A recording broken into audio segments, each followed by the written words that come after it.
Orang pandang orang yang bekerja dekat syarikat peruncitan ni, orang yang tak ada standard.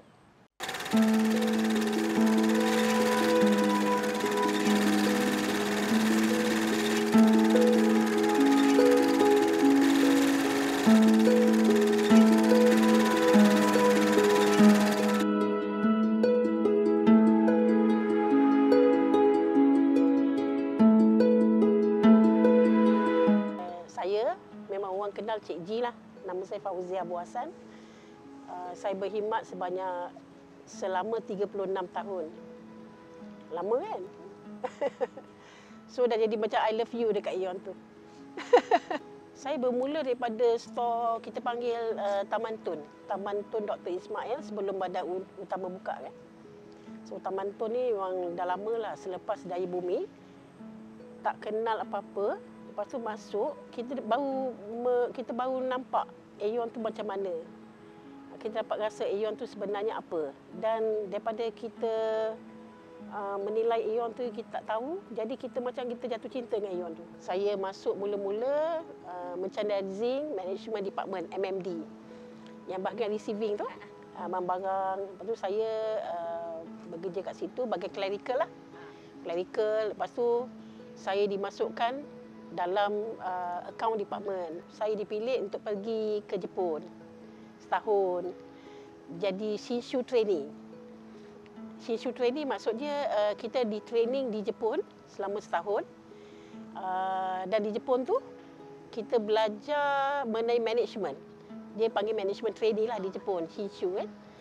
And then bila pergi kat sana, dia tempat dia adalah di Osaka. Dan Aeon, nama dia Aeon Matsumoto, Osaka. Dan saya, bila orang yang pergi Jepun ni dipilih, dia tak boleh masuk kat office dia. Dia kena berada di dalam operation.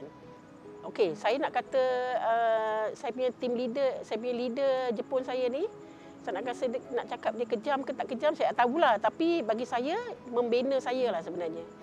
Bila pergi sana, saya belajar daripada permulaan. Lipat kotak. Lipat kotak. Kalau you nak buang kotak, you kena lipat dia. Baru buang. Takut nanti zaman sekarang ni, orang buang kotak, dia payah tak potong kotak tu, terus buang je. Kan dah membazir kan. Itu ialah benda yang saya rasa, remeh sangat. Tapi itu yang dia ajar. Lipat kotak. Lepas tu saya pergi kat back room, saya cuci semua gondola. So dia ajar saya satu persatu, daripada satu part kepada satu part, sampailah menjaga ketam udang. Sebenarnya ketam dan udang ni ialah macam pet tau. Japanese, budak-budak Japan, dia punya pets kan. Toys dia sebenarnya, toys hidup. So pada masa tu, saya ingat lagi, masa tu salji. Kan musim salji kan. So saya bekerja pada masa tu. Dan saya dikendaki untuk basuh akuarium dia kecil tu. Saya pergi ke tempat keluar tu dengan saya salji tu basuh. Sebab air tu ada kat luar. So saya ingat lagi lah sejuk. Tapi menarik lah. Saya sebenarnya memang sangat menarik.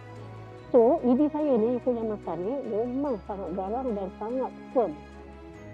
Pernah dia tanya dengan saya satu benda pasal expenses yang saya tak boleh jawab. Dia buat macam ni dengan ibu.